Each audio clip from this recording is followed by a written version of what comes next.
birria, así que me hice yo este montaje cutre, espero que os guste. Estoy muy contento de cómo me quedó. ¿Qué vamos a ver?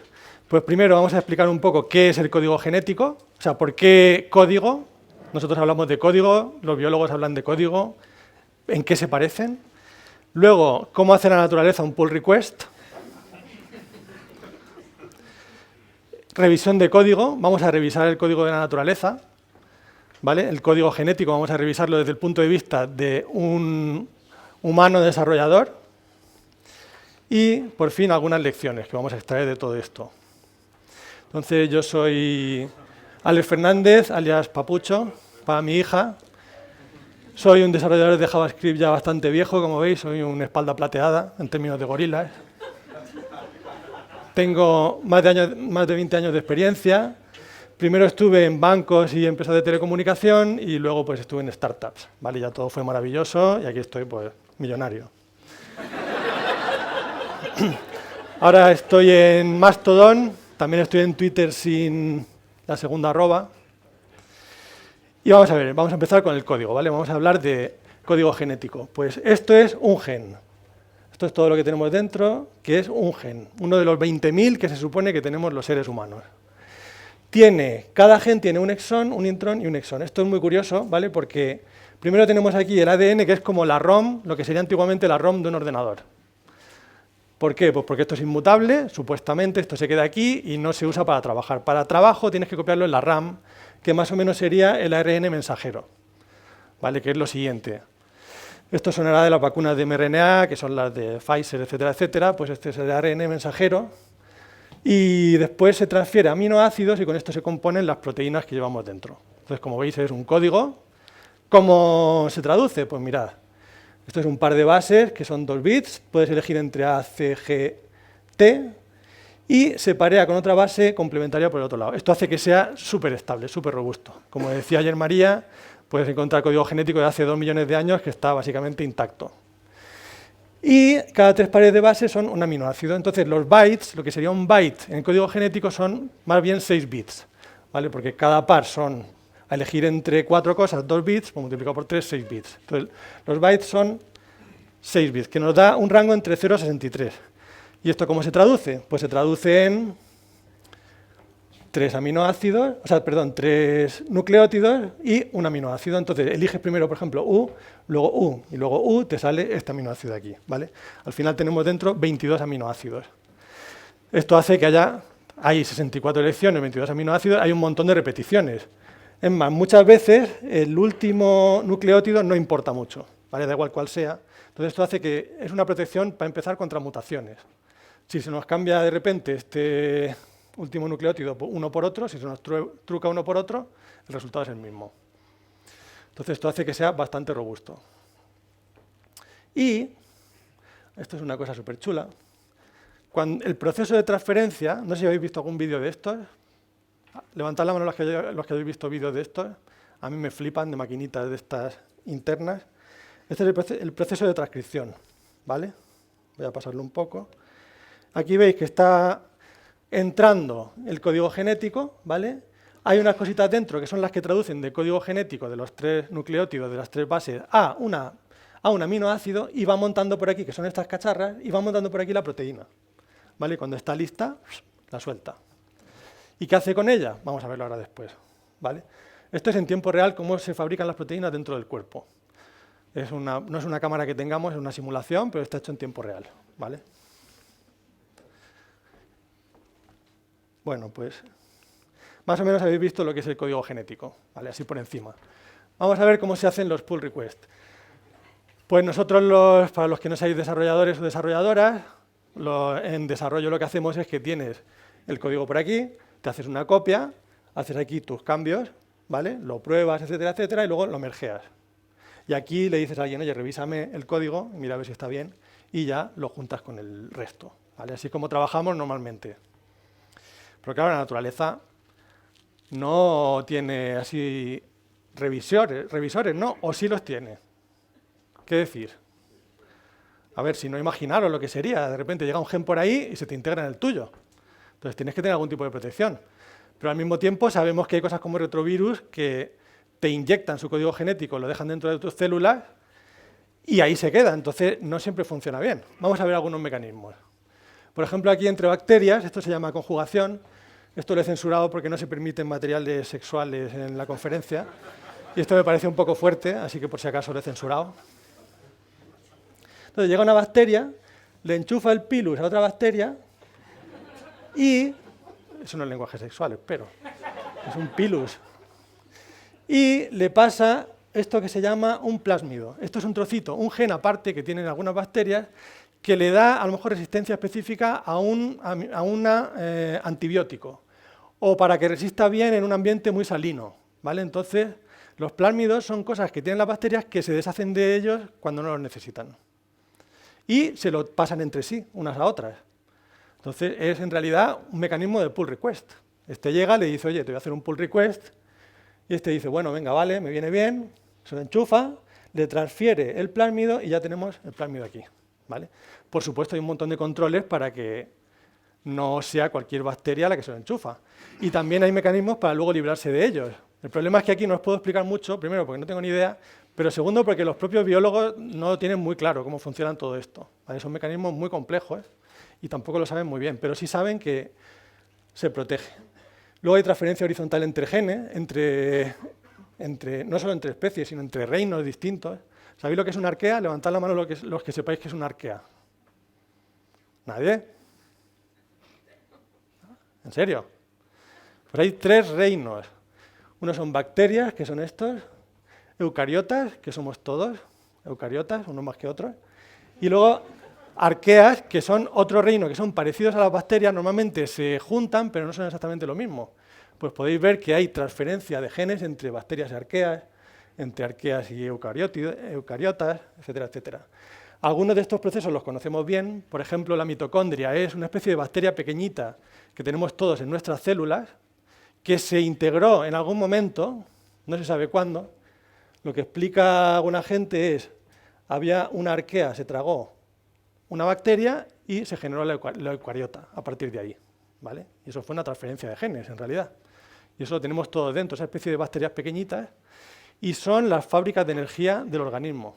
Pues eso no lo fabrican nuestras células como tal, sino las mitocondrias, que tienen su propio código genético, se reproducen por su cuenta, se transfieren solamente en la línea materna, y esto es muy curioso. ¿Por qué? Pues porque si yo miro mis mitocondrias, no tengo ningún gen de mi padre, pero tengo todos los genes de mi madre, y de mi abuela, y de mi bisabuela, y así cuando hablan de, ¿sabéis que dicen la Eva africana, no sé qué? Lo que hacen es tirar del código de mitocondrias para atrás hasta llegar al último ancestro común.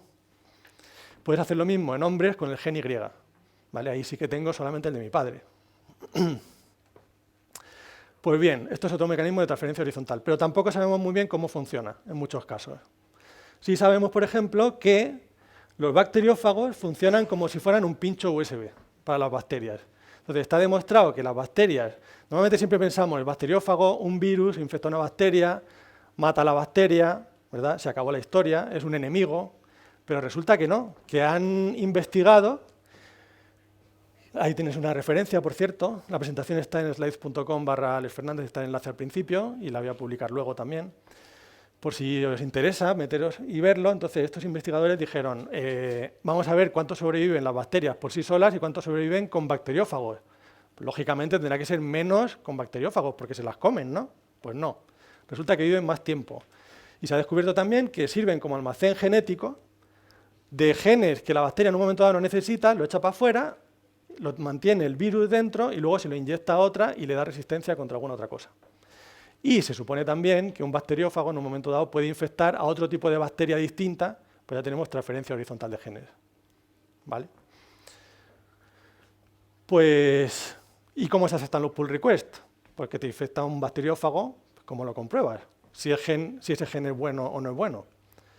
Pues no tenemos mucha idea, son mecanismos de nuevo muy complejos. Conocemos algunos, ¿vale? Que os voy a explicar. Muchas comprobaciones automáticas y los virus se las saltan. Por ejemplo, os he dicho antes que los retrovirus pueden llegar a inyectarte un gen, ¿vale? Pues resulta que nosotros somos 8% virus, 8% retrovirus que han dejado ahí una carga, unas 60.000 infecciones identificadas. Y diréis de nuevo, pero esto es malo, ¿no? Porque tanto virus que tienes ahí, Pues a veces sí, a veces no. Por ejemplo, hay un gen que se genera en la placenta que proviene de un virus, ¿vale? Se ha visto el linaje de ese gen y está en todas las placentas de todos los mamíferos, placentarios, claro. Entonces, en algún momento llegó un virus, nos infectó y con eso dijimos, oye, esta proteína no está tan mal, se puede usar para cosas, pues se usa en la placenta. También, de hecho, el sistema nervioso viene entero de las neuronas de un gen que también viene de un virus. Por eso tantos virus nos infectan a través de los nervios. Se nos quedan instalados en los nervios, afectan al cerebro. ¿Por qué? Pues porque en realidad era una proteína de un virus. Bueno, y también se la saltan, por ejemplo, las vacunas. Vamos a ver de nuevo las vacunas, en este caso la Pfizer, la Fisher, la Pfizer, eso, que son de mRNA. ¿Sabéis? ¿Os acordáis que las tenían que mantener a 70 grados bajo cero? ¿Sabéis por qué? Pues porque el mRNA es súper delicado. Esto es lo que os he dicho que funciona como la RAM. La RAM es volátil, entonces transfieres del ADN al RNA mensajero y tienes que mantenerlo a 70 grados bajo cero. ¿Mensajera? No, no te mensajero. 70 grados bajo cero o se deteriora. Entonces, ¿qué contiene la vacuna? ¿Qué contiene la vacuna? Esto es un esquema de lo que contiene, que está en la OMS y te explica exactamente qué tiene, ¿vale? Pues es súper curioso. Resulta que tienes aquí una especie de cabecera, como una cabecera de un fichero que te dice si es un .exe, un doc o lo que sea. Luego tienes aquí un segmentito que lo llaman 5 pulgadas UTR, pero que esto básicamente lo que le dice a la célula es, oye, fabrícame esto a este ritmo. En este caso, ¿qué le metieron a la vacuna Pfizer? Pues claro, fabrícamelo a todo lo que dé la burra. ¿Sabes? Le metieron el segmento que encontraron que era más activo. Luego aquí tiene una cosita que es muy curiosa, que es un código de despliegue. Con esta cosita tú le puedes decir a la célula, cuando termines de fabricar la proteína, me lo despliegas en tal sitio. En este caso, en la Pfizer le dijeron, vale, cuando termines, lo sacas de la célula a través de los no sé qué microtúbulos y tal y cual. Eso está aquí incorporado. Luego viene el código de la proteína mutado. ¿Mutado por qué? Pues porque resulta que la proteína S, la del pincho del virus, dentro del virus está así. Entonces se queda así. Pero cuando la pones por sí sola se espatarra. Entonces, ¿qué hicieron? Le pusieron una especie de bisagrita para que se quede cerrada. Así que lo mutaron. Y además, otra cosa muy curiosa es que la vacuna esta le pusieron, en vez del aminoácido normal, la U, ¿vale? Que sería el equivalente en ADN, le metieron un aminoácido artificial, que es parecido, pero que engaña las defensas del cuerpo, porque el cuerpo cuando ve un gen aquí de proteína S dice, ¿esto qué es? Yo lo voy a echar para afuera, lo mato. ¿Vale? Pero con este aminoácido lo que haces es saltarte las defensas del cuerpo y llegar hasta las fabriquitas que fabrican las proteínas, las que hemos visto antes, los ribosomas. Pero el ribosoma resulta que si le engañas y el ribosoma se cree que es ARN mensajero normal. ¿Vale? Esto es como cuando estás en un firewall y dices, quiero saltarme este firewall, ¿vale? Voy a mandarle el comando modificado de tal forma que el firewall no reconozca que es el comando malicioso, pero el sistema operativo sí. ¿Vale? Pues eso es justo lo que hace la vacuna.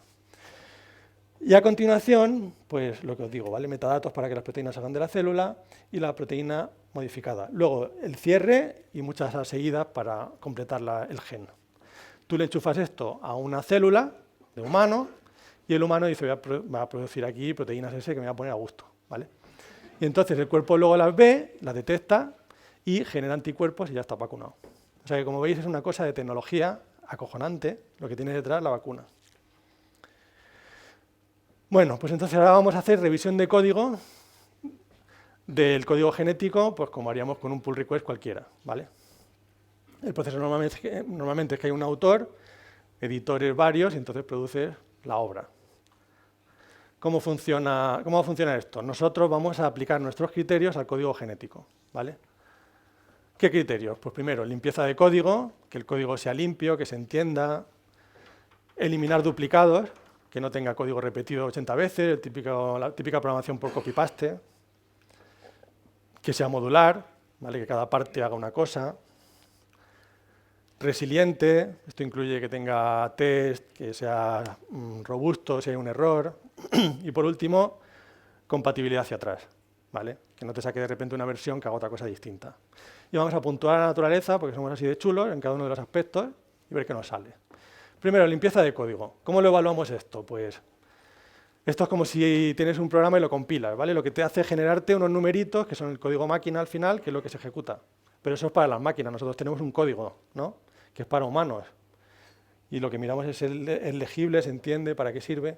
Aquí en este caso no tenemos el código fuente, solamente tenemos el producto, el ensamblador. Entonces ya tenemos una dificultad añadida. ¿Cuánto código tenemos dentro? Pues aquí tenemos este bonito gráfico. ¿Se ve algo lo de atrás? Mirad, ahí tenéis una pantallita auxiliar, pero yo voy a contar un poco. Aquí tenemos el número de bytes, ¿vale? Aquí tenemos el floppy disk, aquí tenemos un CD, un DVD, y aquí tenemos los años, que por ahora no lo vamos a mirar. Vamos a fijarnos aquí que tenemos una serie de organismos. Aquí tenemos un virus de la gripe, que es de los más sencillitos, un bacteriófago, aquí bacterias, ya hemos llegado a bacterias y arqueas. Aquí tenemos levadura, que es un poquito más compleja que las bacterias, un nemátodo, un gusanejo, una mosca, arroz, avestruz, un ser humano. ¿Y cuál es el siguiente estadio de la evolución? La cebolla, que tiene muchos más genes que nosotros. ¿Por qué? No lo sabemos, pero el caso es que tiene más, ¿vale? Un criterio que podemos también ver ¿es compacto el código o tiene un montón de basura ahí que no sirve para nada? Y aquí lo que he hecho es compararlo con dispositivos que conocemos más o menos todos, ¿vale? Primero, los que somos así más mayorcillos, aquí tenemos ordenadores de 8 bits que serían equivalentes, el Apple I, ZX80, el Spectrum, que equivale más o menos a un virus. Luego tenemos la siguiente generación de 16 bits. ¿Cuántos habéis tenido un ordenador de 8 bits? Levantad la mano. Sin miedo. Ahí. Y de 16 bits, tipo Apple original, Macintosh, Atari 520, Amiga. Vale, pues eso es equivalente a una bacteria, ¿vale? En complejidad es equivalente a una bacteria. Estoy mirando solamente el tamaño de la ROM, ¿vale?, y el tamaño del ADN, que son comparables. A continuación tenemos de 32 bits, ya los Macintosh, Windows 95, Knoppix, y de 64 bits que tenemos Windows Vista ahí arriba, que sería la cebolla de los sistemas operativos, porque te hace llorar. Luego también podemos comparar con sistemas operativos móviles. ¿Por qué? Pues porque ahí sí que te lo curas un poco más con el espacio, ¿sabes? Sí que, por ejemplo, aquí tienes el Organizer, que era una PDA de 8 bits, la Psion, una Palm. ¿Quién ha tenido una Palm o las conoce por lo menos? Pues una Palm estaría por aquí, ¿vale? Esto ya estamos por el año 2000. Luego las primeras versiones de Android y por fin pues ya las últimas de Android que van creciendo en tamaño. Aquí el Nokia 10S, este famoso. Y como veis va siendo más complejo cada vez según pasa el tiempo. Pero la curva no es la misma que aquí, porque aquí sí que queremos optimizar espacio. Bastante más, ¿vale? Porque va dentro de un dispositivo pequeñito. Bueno, pues entonces, ¿cuánto hemos entendido? El vocabulario ACGT se descifró en 1965, entonces ya hace bastantes años. Hay miles de investigadores, por no decir cientos de miles, en biología molecular, en biotecnología. ¿Cuántos artículos se publican, digamos, cada hora de biología molecular? ¿Qué decís vosotros? 20. Otra. 1000. 100 artículos a la hora. Más de uno por minuto. Se están publicando. Es decir, si no entendemos el código genético no es por falta de investigadores, investigadoras, no es por falta de tiempo, ¿vale? Es porque es realmente complejo. Entonces, en el ser humano, que sería equivalente a un CD, 700 megas, pues tenemos unos 20.000 genes, como ya os dije antes, y entendemos aproximadamente el 3% del código genético. Sabemos qué hace, que son los genes. Luego hay un montón de áreas por ahí que no sabemos qué hacen, que muchas veces dicen basura genética, pseudogenes. Habéis oído eso seguramente, ¿verdad? Que tenemos un montón de basura en el código genético. Pues resulta que si quitas cosas, no funciona. Aquí estamos ya como un niño pequeño o como un adulto con una máquina, a ver, quito esto, anda, no funciona, pues algo hacía, pues lo voy a meter otra vez. Y es así, porque no tenemos ni idea de lo que hace, y la única forma de saber si hace algo es quitándolo. Pues aquí estamos en el 3%, o sea, poco desastre. Vamos a ver algo más sencillo, ¿vale? Una bacteria. Sería equivalente a un floppy disk, esto sabéis que es el icono de guardar, pero que antiguamente era un mecanismo de almacenar datos. Pues bien, la E. coli, por ejemplo, tiene 1 mega, ¿vale? Más o menos, la natural. Entonces llegaron unos investigadores y dijeron, ¿cuánto entendemos aquí? Y lo entendemos prácticamente todo, vamos a quitar los cachos que sobran. ¿vale? Una bacteria es más sencilla, aquí se puede hacer. Lo hicieron, lo refactorizaron, generaron el código genético, se lo enchufaron a una bacteria quitándole el suyo y la dejaron quitaron un poquito nada más, ¿vale? Aquí casi sabemos lo que hace casi todo. Pero resulta que la bacteria esta se reproducía un 50% más despacio. Entonces los cachos que no sabemos qué hacían, pues algo hacían. O sea que no es como, no, es que esto no sirve, no son genes, pero algo hace, porque si no lo tiene no funciona tan bien. O sea que de nuevo, ni siquiera en un organismo así, vámonos a otro más sencillo, a un virus. Pero antes de eso, vámonos a las salinas de Santa Pola. ¿Vale? Aquí al lado, en Alicante, esto ya lo explicó María ayer mejor que yo, pero yo voy a dar otra vuelta para los que no estabais allí. ¿Por qué a las salinas de Santa Pola? Pues porque resulta que aquí hay unas arqueas, que son extremófilas, que se llama, que son capaces de sobrevivir en ambientes que ningún otro ser vivo es capaz de sobrevivir, en este caso porque tiene una concentración de sal brutal. Sabéis que la sal mata a las bacterias, por eso al jamón serrano se le echa sal, para que mate las bacterias, pero las extremófilas pueden vivir ahí. ¿Vale? En este caso, por ejemplo, las salinas de Santa Pola. ¿Sabéis quién es este señor? ¿Quién lo sabe? Levantad la mano. Pues este, ¿quién es? No me acuerdo el nombre, es el que investigó la caída de Santa Pola. Exacto, bien. Bien deducido. Bien hilado. Pero sí, correcto. Es Francis Mojica, ¿vale? Que este señor se puso a investigar en las salinas estos organismos, y encontró unas secuencias muy extrañas, que se repetían mucho y que no sabían para qué funcionaban. Entonces lo intentó publicar, María lo contó muy bien ayer, lo rechazaron de todas las revistas importantes, lo publicó en una revista de tercera, incluso le puso nombre él, CRISPR, a esa secuencia, que significa secuencias repetidas, palindrómicas, no sé qué. Y con el tiempo se descubrió que era un mecanismo antivirus bacteriano. Vosotros sabéis cómo funciona un antivirus normal de ordenador. Tiene guardado un cachito de programa, entonces compara todo lo que ve y dice, ah, mira, este cachito coincide, pues aquí se ha metido el virus, para afuera. Pues esto funciona exactamente igual. La bacteria, esos cachitos que tiene ahí, son un trocito de genes de virus, ¿vale? Que tiene de muestra. Cuando ve un ADN por ahí, un ARN, lo compara con las muestras y si coincide dice, tú fuera, matado.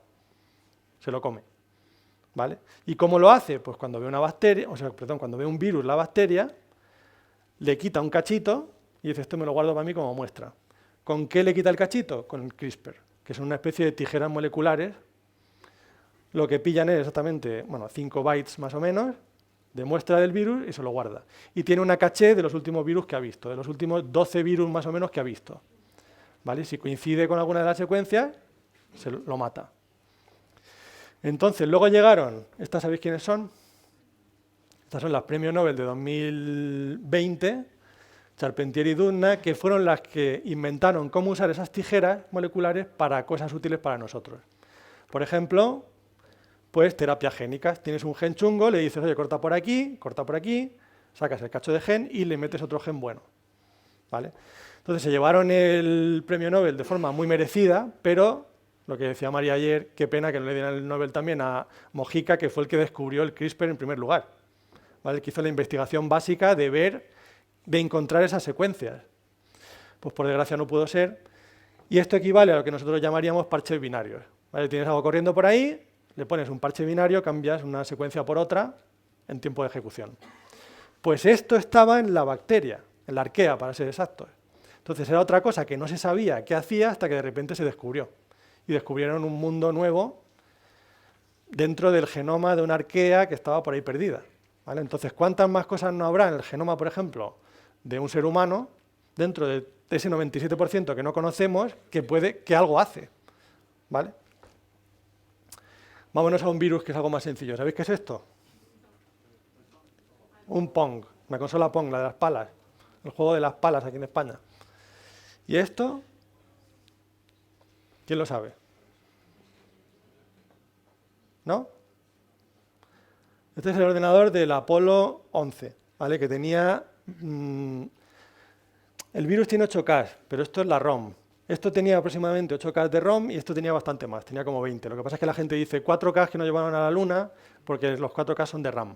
Entonces, pero no es comparable porque tiene bastante más ROM esto que un virus, ¿vale? La consola Pong equivalente, el Apolo tiene más.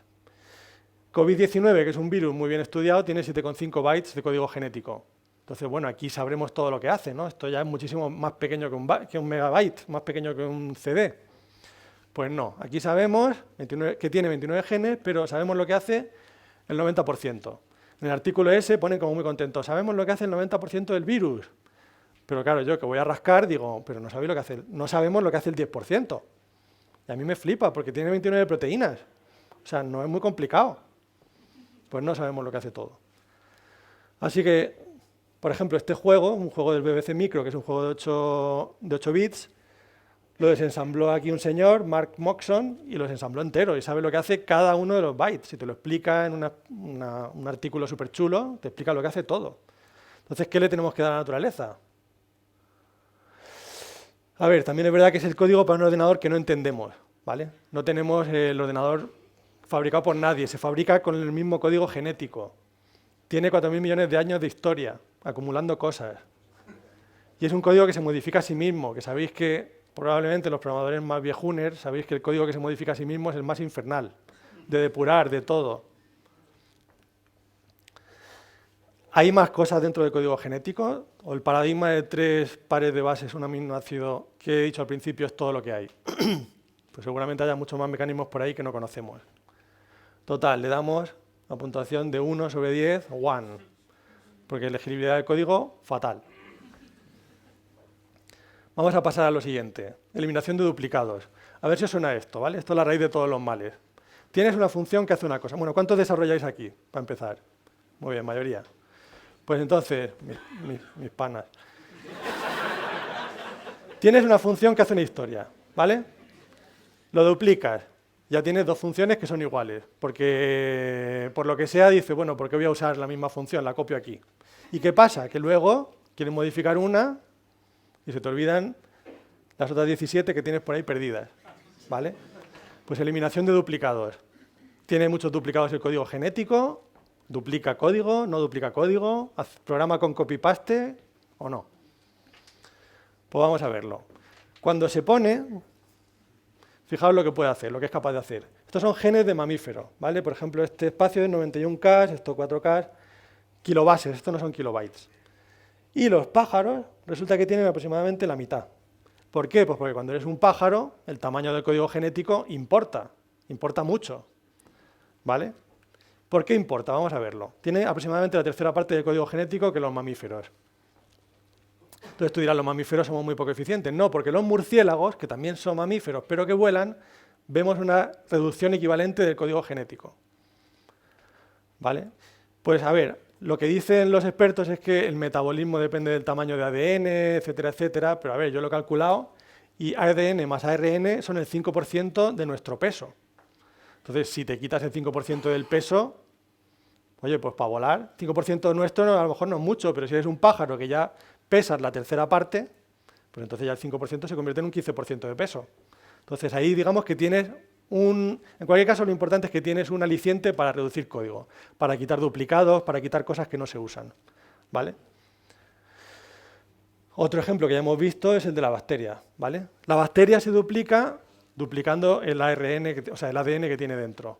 Entonces, el tiempo de duplicación de ese ADN es el factor limitante de su duplicación. Y cuanto más rápido se reproduce una bacteria, pues más rápido ocupa el medio. Es decir, si yo tengo una movida con gelatina y pongo 3 tipos de bacterias, la que se reproduzca más rápido va a ser la que se coma todo al final. Entonces, de nuevo, es un caso en el cual es muy importante optimizar. ¿Y qué vemos? Pues que cuanto menos código, más rápido se reproducen. Ya es el 23% del peso en una E. coli, que es la bacteria típica, ¿vale? Y de nuevo, gran parte del metabolismo. Entonces, lo que hemos visto antes, cuando refactorizas una bacteria, ves que casi todo hace algo, incluso lo que no sabes que hace, hace algo. Es decir, no tiene cachos que no sirvan de nada. Este es otro caso curioso, la bacteria de la tuberculosis, tiene 1,1 megas, la bacteria de la lepra que desciende de ella tiene menos. ¿Por qué? Porque ha aprendido a usar las funciones de la célula anfitriona para reproducirse. Entonces, todos los genes que le sobraban, fuera. Y ha perdido un 25% de genes. Total, ¿qué puntuación le das a alguien que cuando se esfuerza lo hace, pero solamente siempre remolona? Aprobado raspado. ¿Vale? Así que en duplicación de código le damos un aprobado raspado. Aquí tenemos a la gran Gina Linetti, diciendo que la prueba raspa es la mejor nota. Bien, siguiente aspecto, modularidad. La modularidad quiere decir que haces un diseño top-down, diseñas tus modulitos, se conectan entre sí con interfaces perfectamente definidas y limpias y demás, ¿vale? ¿Qué hace la naturaleza? Pues el cuerpo humano, solamente aquí un pequeño detalle, no os quiero dar mucho a la murga con esto, pero todos los sistemas que tenemos están enlazados unos con otros. El sistema circulatorio lleva las hormonas afectan al sistema nervioso, el sistema nervioso afecta también al sistema digestivo. Miremos donde miremos, todo está relacionado. Entonces, por eso, ¿quién es aquí proponente de la hipótesis del diseño inteligente? Nadie. Pues bien, porque no hay por dónde cogerlo. O sea, si miráis esto, si hay un diseñador inteligente, es que no es muy inteligente, porque lo ha hecho todo un poco regular. Todos son múltiples funciones, no hay interfaces por ningún lado, y lo típico de un sistema mal modularizado que tocas aquí y se rompe otra cosa de por allí. ¿Vale? Tienes una infección de pie y de repente te da un ictus. Todo mal. Como ejemplo, este es el cableado de un cuello. ¿Vale? ¿Qué os parece? ¿Está bien? Esto en un data center, tú ves esto y ¿qué dices? Bien, ¿sabes? Muy bien, muy bien. Tira. Pues aquí dice, eso está mal, tíralo todo, arráncalo todo. Esto es un ejemplo de lo que no hay que hacer, ¿vale? En modularización. ¿Qué le damos? ¿Qué puntuación le damos? Aquí le vamos a dar un 3. ¿Conocéis a Pino Prestanizzi? Con la comparación de, claro, le dan a un italiano pizzas congeladas para que las puntúe. A todas, un 3. Pues le vamos a dar lo mismo en modularidad. Resiliencia. Bueno, aquí veis unos robots muy avanzados. ¿Qué característica tiene todo lo que hacemos los seres humanos? Sobre todo los robots, resiliencia regulera, ¿vale? Cuando van mal las cosas, todo va mal. Mientras que, ¿qué vamos a incluir aquí? Por ejemplo, tests y gestión de errores, ¿vale? ¿Qué pasa cuando algo funciona mal? Aquí vamos a ver cómo hace la naturaleza. Esto es sexo de nuevo, son 2 caracoles. Lo he censurado porque no me parece apropiado, pero... ¿Por qué pongo esto aquí? Porque el sexo es una forma de gestión de errores, ¿vale? ¿Por qué? Pues porque tenemos 2 genes, uno de papá, otro de mamá. Entonces, si uno se rompe, el otro sigue funcionando. Esto es un mecanismo de resiliencia, de manejo de errores, básicamente, ¿vale? Y el caso de los caracoles son hermafroditas, pero prácticamente todos los seres complejos tienen sexo. ¿Por qué? Porque, o sea, imaginaos todo el esfuerzo que es, ¿vale? Salir, arreglarse, cuando puedes estar en tu casa. ¿Por qué? ¿Por qué todo este esfuerzo? Imaginaos todas las especies que hay por ahí, llevando cosas colgando todo el día, para cosas que usas de forma muy remota. Entonces, ¿por qué? Pues porque es muy importante, porque fijaos lo importante que tiene que ser el sexo para que, digamos, para que esté tan central, ¿no? Y dediquemos tanto esfuerzo. ¿Por qué? Pues porque es lo que te permite tener 2 copias de cada gen. De hecho, hay seres incluso que tienen más de 2. Creo que las fresas tienen 4 copias de cada gen, hay algunos que tienen incluso 8, no sabemos muy bien por qué.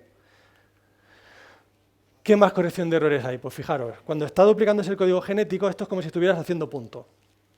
Porque lo que está haciendo es hacer punto, ¿vale? Con cositas que vienen por aquí y de allá, y comete un error cada muchos miles de millones de bases. Yo os reto a cualquiera de vuestras abuelas, o mi abuela, o abuelos, o lo que sea, a que cometan este mismo número de errores, ¿vale? En un jersey. Imaginaos la de jerseys que van en esto. Cada persona, lo que ocurre es que tenemos unas 100 mutaciones nuevas, ¿vale? Que no tenían nuestros padres.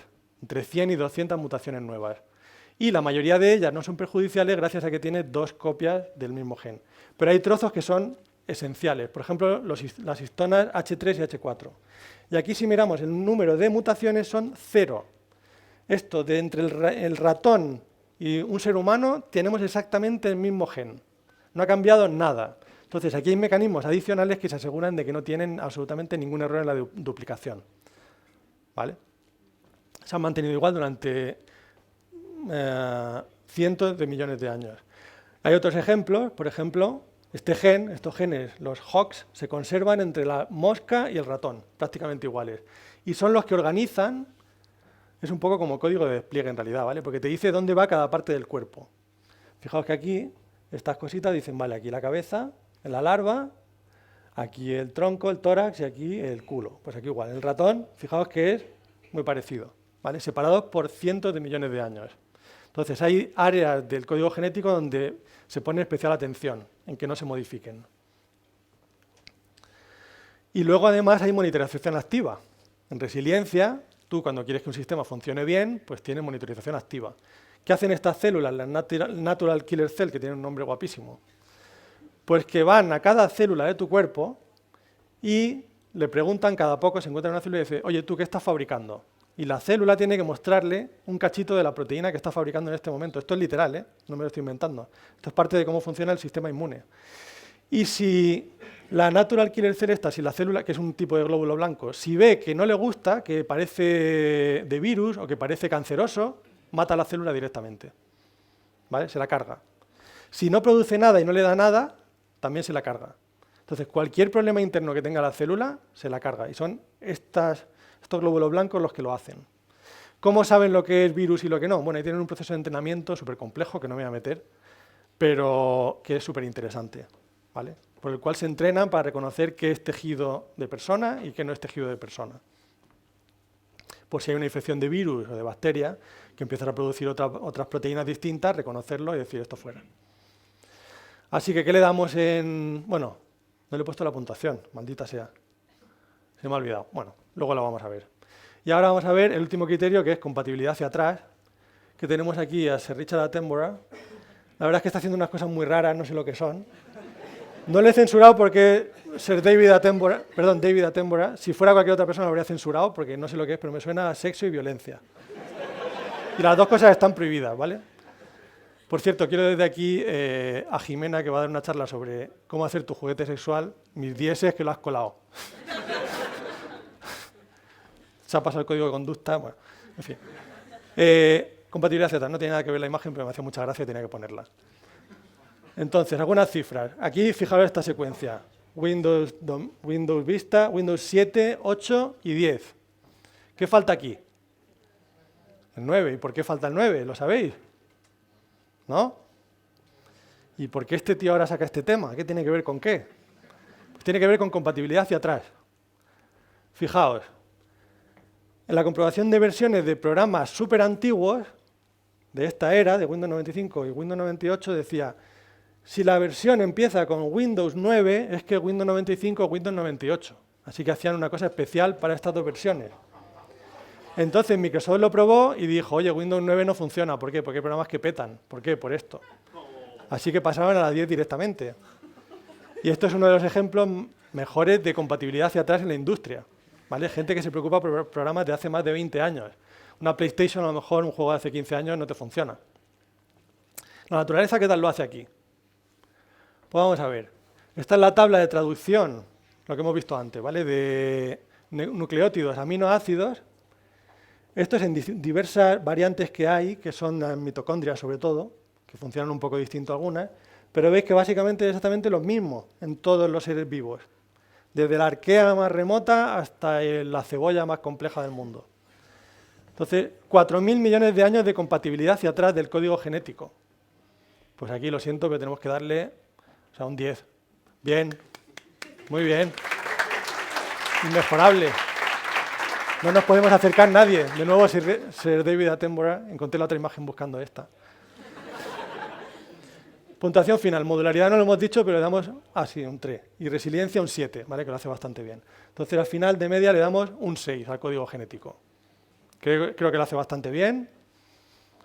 Y aprueba. Ahora vamos a aprender algunas lecciones que podemos elucidar mirando el código genético, mirando la biología, mirando la biotecnología, ¿vale? Cosas que a mí me parece que podemos usar en nuestro día a día. Primera versión. Usamos a la naturaleza como si fuera el profesor, para que nos cuente temas. Primera versión. Si algo funciona, haz muchas copias. ¿Qué es lo que hace la naturaleza? Genera muchas versiones, una funciona bien, pues para adelante con ella. Fijaos que nosotros hemos empezado a hacer lo mismo, desde no hace tantos años. ¿Os suena el Canary Deployment? ¿A quién le suena? Javi, levanta la mano que tú lo sabes. Canary Deployment consiste en que tú tienes una versión que pasa tus pruebas, que pasa todo, lo pones en producción en un servidor o dos, de los 20 que tienes, y te esperas un tiempo a ver qué tal funciona. Si genera errores, la quitas de en medio. Si va todo bien, lo despliegas en todas las demás. ¿Vale? Pues esto es parecido a lo que hace la naturaleza. Fijaos que ya no estamos hablando de lo típico de un ordenador, sino que estamos hablando de flotas de ordenadores. ¿Quién sabe quién es este señor? Que levante la mano. ¿Quién? Por ahí. Von Neumann, muy bien. Von Neumann, Janos von Neumann, correcto. Pues este señor fue el que hizo el paradigma de von Neumann, que es lo que usamos todos en los ordenadores, que es código y datos van juntos, un procesador, memoria, la arquitectura normal de un ordenador, que no lo piensas, pero si lo piensas dices, ¿por qué tiene que ser así? ¿Por qué tiene que haber un procesador, una memoria, un bus entre ellos? ¿Por qué? La naturaleza no funciona así. La naturaleza funciona con proceso paralelo, porque masivo, porque todas tus células están haciendo cosas por separado y cada una de las células está haciendo un montón de cosas por separado también. Los ribosomas funcionan a su bola, las mitocondrias. Entonces nosotros vemos que, por ejemplo, las tarjetas gráficas ya permiten miles de procesos en paralelo y no por coincidencia se usan para entrenar inteligencias artificiales, ¿vale? Que funcionan muy bien en ciertos problemas, por ejemplo, optimización multivariable. Entonces yo creo que el camino es ir a millones de procesos en paralelo y paralelizar cuanto más mejor. Otra lección que podemos ver en la naturaleza. Otra cosa, pues la optimización multivariable. La naturaleza no se queda nunca en el máximo local. Lo que te pasa si tú estás programando, dices, a ver, aquí, ¿en qué dirección mejora la variable? Y dices, pues aquí, ¿vale? Coges el gradiente y dices, pues voy a tirar para acá. Resulta que te quedas aquí en el máximo local, pero nunca vas al máximo global. ¿Por qué? Pues porque en medio hay un valle. Entonces es muy fácil que se te olvide optimizar y llegar aquí. Eso nos pasa en procesos internos, nos pasa en el código, nos pasa en un montón de sitios. Tú tienes tu proceso interno y dices, a ver, voy a hacer despliegues pues, con otra frecuencia distinta. Ah, mira, parece que funciona mejor, pues voy por aquí. Y nunca, ¿sabes? Ya te quedas ahí en ese punto, nunca miras otras cosas distintas. Pues de nuevo, los máximos locales son algo muy peligroso porque te evita un máximo global que puedes tener un poco más allá. Y esto, por ejemplo, con redes neuronales están muy bien para optimización multivariable. ¿Vale? Funcionan muy bien para eso, son ideales, diría yo. Y otra lección más, pues ecosistemas. ¿Vale? Si tienen un ecosistema, es muchísimo más robusto que tener una sola especie. Nosotros siempre pensamos depredador, presa, el depredador tiene la de ganar, la presa es la que está siendo parasitada, pero si tú piensas lo que pasa en un prado que no hay depredadores, se llena de conejos, los conejos se comen toda la hierba, se mueren porque no hay hierba. Mientras que si tienes conejos y zorros, los zorros se comen a los conejos y mantienen la población a raya. ¿Vale? En general, un ecosistema, con cosas que compiten entre sí, otras que cooperan, es mucho más robusto que un solo organismo. Eso lo vemos, por ejemplo, en Apple. ¿Qué hace Apple? No te vende un teléfono, no te vende un reloj, te vende un ecosistema. ¿Sabes? Mucha gente dice, no me voy de Apple porque tengo un ecosistema, me funciona muy bien mi móvil con mi reloj, con mi portátil, con las aplicaciones que tengo ya, que funcionan todas súper bien. Entonces estás pillado por el ecosistema. Pero nosotros muchas veces decimos, no, venga, solamente voy a hacer una aplicación y no miramos más allá. Y además, cuando tienes competencia, sube el nivel de exigencia. Subir el nivel de exigencia es lo que te hace hacer las cosas cada vez mejor. Si no te presionan, no tienes exigencia, pues te quedas ahí. ¿Vale? Y esto es algo que la naturaleza, a través de la evolución, pues hace súper bien. Pues otra lección. Y ya no me quedan más, pero voy a dar las gracias a toda la gente que me ha ayudado, a vosotros por venir, a la organización, a mis padres y también a toda la gente que me ha ayudado, que me han ayudado a revisar versiones y a animarme y a hacer cosas. ¿Vale?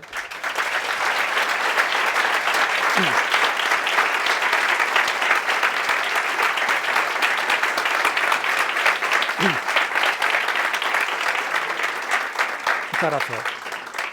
Si queréis salir de aquí el año que viene o cuando me cojan la charla, pues oye, nos hacemos colegas luego, nos tomamos algo y me ayudáis con la siguiente, que siempre busco víctimas, para darles la brasa. No sé qué tal voy. Voy muy rápido, muy lento. Os voy a contar una anécdota, si no, mientras pongo a la monja bailarina, que siempre me alegra la existencia. Os cuento que yo también me quito, igual que ha dicho la gente de la organización, que se ha quitado una espinita con esta edición. Yo también intenté venir en 2020 a dar una charla. Yo vivía en Viena, me cogí un vuelo solo para venir aquí. el día 8 de marzo, el día 10 cancelaron la conferencia, yo pensé, me quedo en tierra, conseguí vuelo, tenía para el 14, conseguí adelantarlo al 12, y in extremis estaba ya mirando rutas en coche para volver a Viena, evitando los países apestados que eran Italia, etcétera, etcétera. Conseguí cambiar el vuelo y me piré el 12 y bueno, pues aquí nos pasó a todos, ¿no? Todos lo hemos vivido, todos tenemos historias que contar, lo importante es que estamos aquí de nuevo y me va a emocionar, de verdad. Ya, si tenéis alguna pregunta. ¿Por aquí? ¿Preguntas? Bueno, muchas gracias por la charla, es súper creativa, o sea, acojonante. Y bueno, intuyo que tú consumes divulgación científica así compulsivamente. ¿Alguna? Y en esta línea de aplicar así cosas, así, de usar la creatividad para aplicar cosas que te suenan de la naturaleza, ¿alguna vez te ha pasado de eso, de tener algún problema entre manos de desarrollo y estar escuchando algo de divulgación y decir, hostia, ¿esto lo voy a aplicar? O no tan serendípico, pero, pero sí alguna vez que... O sea, Buena pregunta, pues un poco sí, porque ya cuando empiezas a meterte a escuchar estas historias, ves tu sector un poco con otros ojos. Lo que te digo de paralelizar, por ejemplo, ¿sabes? Ya no lo ves como, oye, tengo este código, voy a ponerlo en varias máquinas, sino que dices, oye, ¿y si pusiera versiones distintas a ver cuál funciona mejor? ¿Sabes? ¿Y si, no sé, por qué tengo que tener siempre la misma versión? ¿Y si van evolucionando y voy haciendo cambios? Algo que me ronda mucho la cabeza cuando estoy programando ahora es que sabéis que, ¿quién programa con test? ¿Y quién hace TDD? TDD, pues lo de TDD sabéis que lo que haces es que tienes un montón de test, vas programando hasta que funciona. Y cuando funciona tiras para adelante. ¿Vale? Pero ¿y si hiciéramos eso con el programa al programar? ¿Y si yo en vez de programar, porque ahora tengo por ejemplo el Copilot este, que a veces funciona muy bien, pero tengo que tener alguna forma de controlarlo? ¿Y si yo solamente programara tests y generara el código de forma pseudo-random con ChatGPT o con Copilot hasta que pasaran los tests? ¿Sabes? Eso es lo que hace la naturaleza, lo hace un poco a ciegas, genera código a lo loco y cuando pasa los tests dice para adelante y no le va mal. Ya, lo has dicho en público esto, ¿eh? Cuidado. Pues sí. Tenías que verlo caer. ¿Por qué? ¿Por qué? No, si a mí me parece flipante. Sí, por eso. Entonces tú, lo que pasa es que escribir test a veces es muy aburrido, pero tú dices, en vez de escribir programa voy a escribir test, que me escriba el código otro, pseudo random, incluso que me lo modifique, mientras los tests vayan bien, oye, pues perfecto, ¿sabes? Entonces sí que te da ciertas ideas que a mí eso me ronda la cabeza cada vez que estoy programando. Sí, soy un viejo que programa, lo siento. Pero sí. Y también sí, consumo literatura científica un poco compulsiva. La típica noticia que veis que dice descubierto genoma no sé qué o descubierto no sé cuánto. Una vez que tienes un contexto, ¿sabes? Todo tiene otra pinta. De hecho, la charla que quería presentar en 2020 era de tecnología bacteriana y una de las cosas que me fliparon es que empiezas a mirar dónde hay bacterias, era exclusivamente de bacterias, y te encuentras bacterias en todos los sitios que se te pueda ocurrir. Normalmente los médicos dicen, no, el cuerpo tiene zonas estériles, mentira. La leche materna, decían, no, la leche materna, el pecho es estéril, mentira, tiene bacterias. ¿Por qué? No sabemos. ¿Qué hacen? Pues no sabemos, seguramente puede que sean algo beneficioso, ¿sabes? Para el bebé, cuando mama, porque dicen que los bebés que maman a veces están más sanos. Y la leche se ha replicado exactamente todo lo que tiene y no parece que tenga nada, a lo mejor son esas bacterias, ¿sabes? El cerebro humano, otra área que tradicionalmente se dice que está libre de bacterias. Pues empiezas a ver noticias, se encuentran bacterias en el cerebro y resulta que tenemos todas bacterias en el cerebro que viven por ahí, que no se sabe muy bien qué hacen, pero ahí están. Son necesarias, son parásitas, no se sabe. En la poza más infecta del océano sulfúrico, ¿vale? Pues ahí hay una especie de vents que la llaman, con ácido sulfúrico, hay bacterias que viven de ácido sulfúrico, de consumirlo, y además se ha estimado que si de repente mañana se apagara el sol, a esas bacterias les da igual.